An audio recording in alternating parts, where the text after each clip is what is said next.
I think I go back to the first thing you were talking about misbehavior.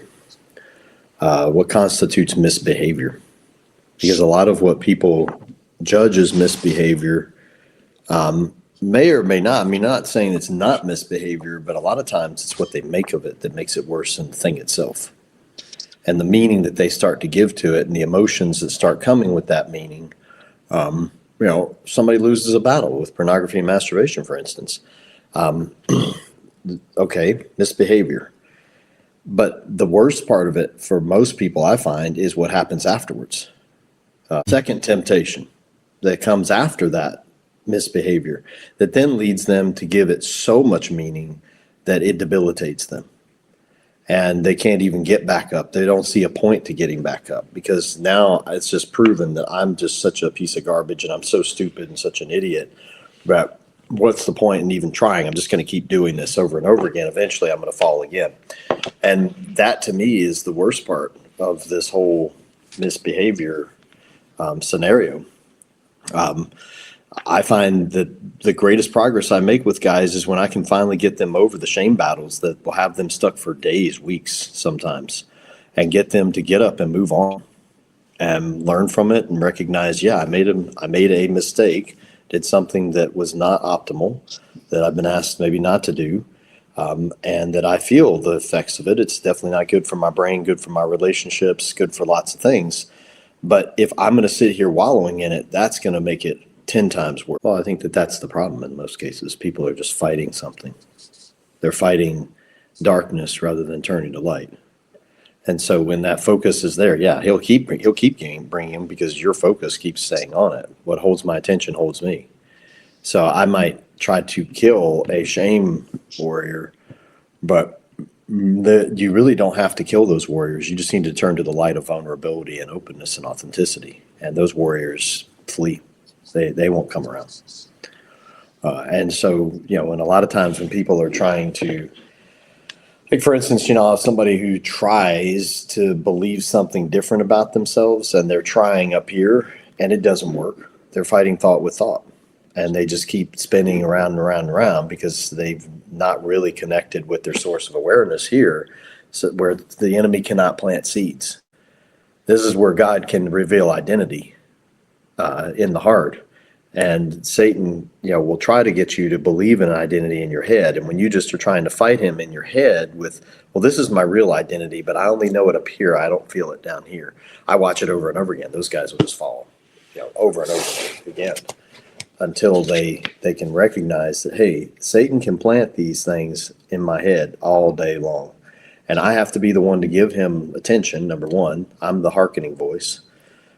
Regardless of what he does, I don't have to give attention to it. And then I can really connect with my heart and know what's true. And so you're fighting, again, you're fighting the enemy by yourself. You're in the dark fighting the enemy in the dark. Nothing's going to change here.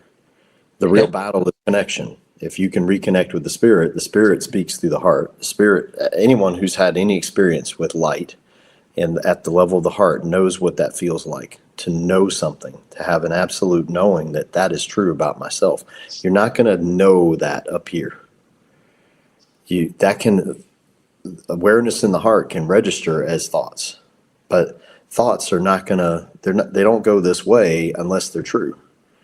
And so when I pause, and this is why we ask guys to get out of the thought spin, by pausing, by reconnecting, using warrior chemistry, using the power of both connecting with our bodies, using our bodies in an intentional way, connecting with other people, with God, and within ourselves in that pull form of warrior chemistry. And we want to pause all these conversations that are going on in our head because the enemy is planting seeds up there and getting them to grow in the head.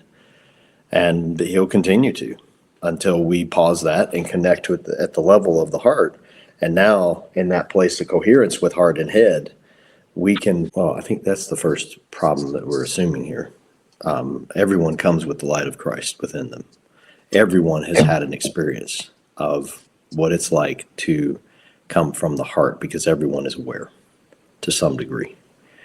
And when someone comes to me and says, I never had a spiritual experience, if that happens, and that is very rare, Because as soon as I start asking people questions about different things, I find that in almost every instance, they've had the experience. They've had the experience of being aware of light and being aware of truth and of feeling. And they have, in many cases, the head has gotten hold of things so that the heart begins to be hardened. And it's really hard for them to maybe recognize at that moment, and they usually feel confused.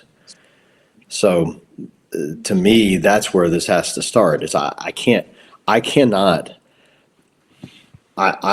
have tried for many, many years before I finally learned this truth that you cannot outsmart an enemy in your head. You will never do it. And I will never convince a single person in their head of the truth of various things. There's no part of science, there's no part of logic, there's no part of reason that the enemy cannot flip. I've experienced that. He can flip it all and flip you right on your back, and you don't even know what end is up. And so that's where I start with these individuals is, hey, I'm not going to ever convince you of some truth logically or experimentally, or because you'll put, no matter what the experiment is, you can put your own twist to every one of them. So we have to start from some source of light if we want to help them to change. And that's the focus I always have with guys. And I have yet to find someone who cannot touch. I don't think it takes that much work. I think that's part of the belief people get into. It's so hard because at our essence, we are aware beings. And we have allowed ourselves to get clouded over from the essence of who we already are. It's like an oak tree having to work to be an oak tree. They don't have to work to be who they already are. The issue here is that they've gotten disconnected from that in some way. And so really all I need to do is reconnect them. And when I reconnect someone to, oh my gosh, I know what my true identity is. It's very interesting to me that when I ask guys, hey, how hard is it to do the right thing when you're connected to the spirit? They say it's not hard at all. When you're in an integrated state and you're connected and you're outwardly focused, like, I want to do it. I have no challenge at all doing it. So to me, when somebody's trying to white-knuckle and they're fighting so hard and this feels like such a hard battle, that's where I'm like, alarm bells going off for me. I'm like, hold on, that doesn't make sense. Because I know who you naturally are when you're connected with God, yourself, and others. And if you're in that state of connection, this isn't that hard. So let's pause and let's reconnect. Let's stop trying to fight this battle the way you've been fighting it in your head. That's what created the battle to begin with.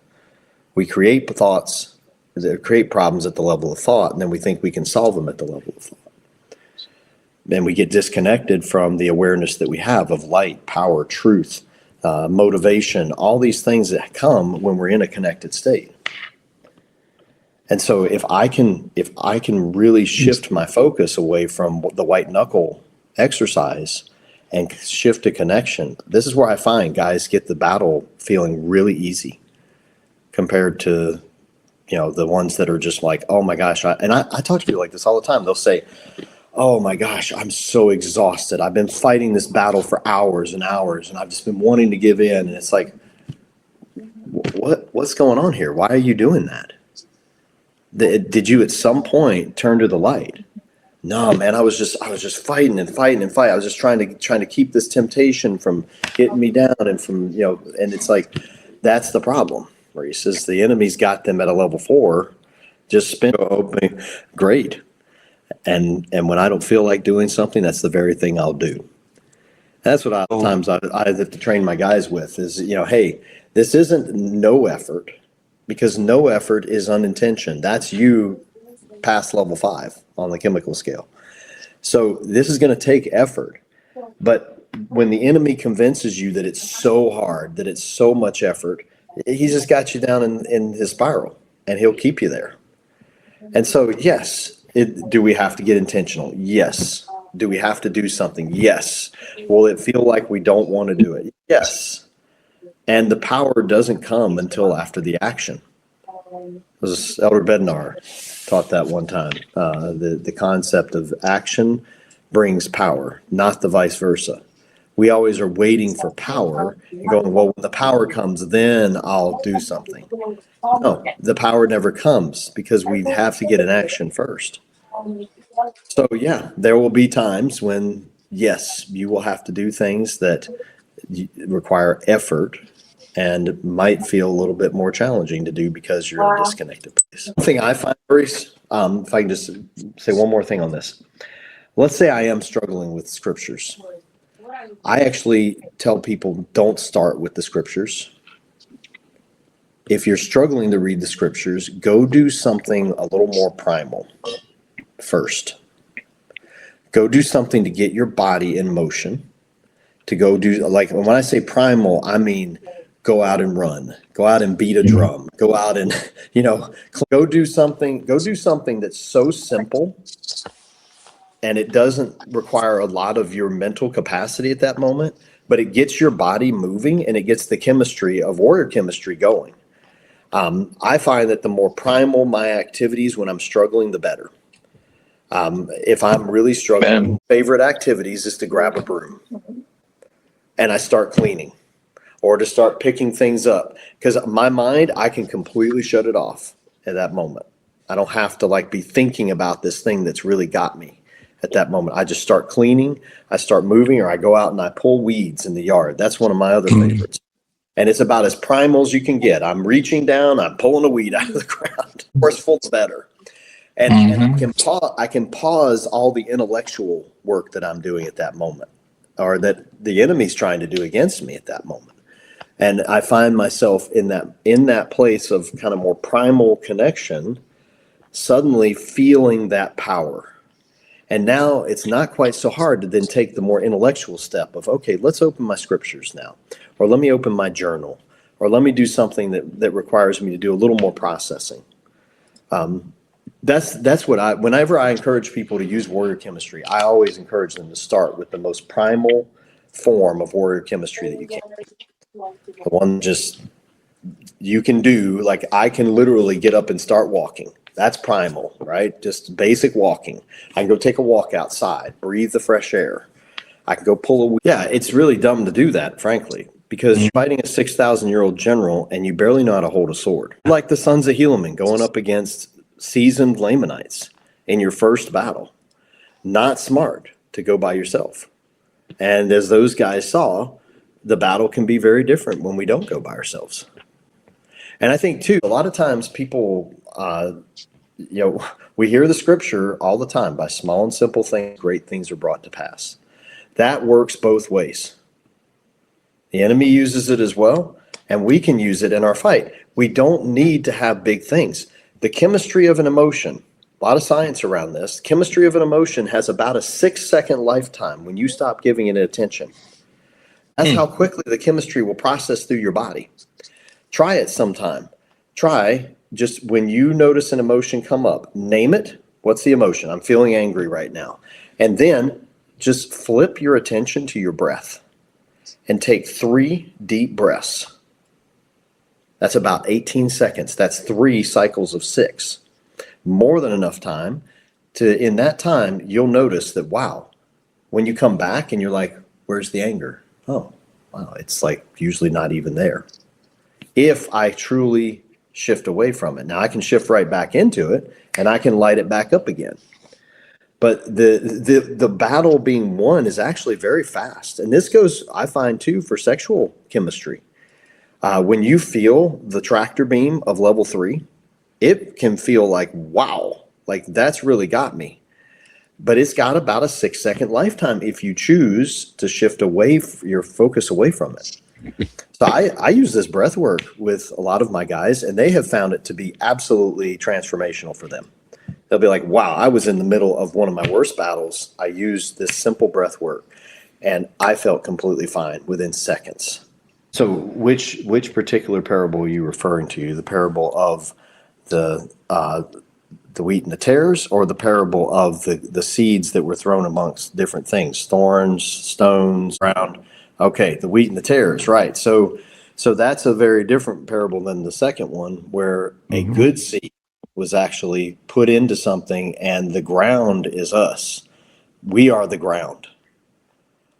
So when you think about the things about the seed that was thrown in amongst thorns, why was it thorns? Because we were so caught up in the things of the world. Our head, the mind, was already full of thorns, full of weeds. When there were rocks, why were there rocks? Because of our state of mind, of being hardened to these ideas. What was the good soil? It was someone in a humble state of mind, willing to allow that good seed to come in, not just in the head, but in the heart. Because we've talked about good seeds go both. Are you ever going to get rid of all the weeds? Well, yeah, because weeds can grow. And we have to be constantly vigilant in watching for what are weeds, what are good plants. I have a beautiful plant out in my meadow right now that is a weed, but it looks beautiful right now. Beautiful yellow flowers on it, but it's a weed that'll spread everywhere if I let it stay there. So yeah, absolutely. And the garden of the mind, the thing with there's a statement that's made a lot of times that the universe abhors a vacuum. When we create a vacuum anywhere, it will fill. When we think, oh, I have all this extra time in my life now that I've gotten rid of this job or this activity or whatever it is, next thing you turn around and your time is completely filled. I find that the more time I have, the worse I use it. But the less time I have, I actually, because I have let the perception that there's not as much there, I tend to value it more and to use it better. So, when we create a vacuum of any sort, something is going to try to fill the vacuum. And particularly if we're unintentional weeds will fill the vacuum. The enemy he's looking for those moments where there's unintentional vacuum. You're asking if that's possible? The answer is no, not in the natural man's mind. Yeah, that's the nature of the fallen world. It happens in the earth, the fallen earth. It also happens in our minds, in the fallen mind. Subject, no, not whatsoever. There's nothing wrong with. Well, in fact, you have to ask yourself, what's right with me? See, that's what a lot of people I find get caught in. Oh, I have this terrible weakness because there's something wrong with me. And that is as far from the truth as anything. Weakness is strength when it's channeled through the Savior's power. He says that. He gives us weakness so that we can turn to Him. And when we turn to Him, He helps us channel weakness into strength. So you have to ask yourself when you see a weakness, what's right with me right here that the enemy is attempting to just misguide, mischannel, misuse so that it appears as a weakness. But there's actually resources in every weakness. I actually take a little bit of difference with this. Here's why. Right. Here's why. Because your voice may not feel calm at the moment. It may feel very discouraged at the moment because it chose to hearken to the enemy's voice. Your voice is at its essence the hearkening voice. So someone will ask me, well, was that my voice that said all these terrible things about myself? I say, no, not originally. But you began to give it the energy, the attention that then you chose to make it your voice. But did it initiate as your voice? No. And your voice is the one that decides, hey, what am I going to give airtime to? Yours is the agent voice.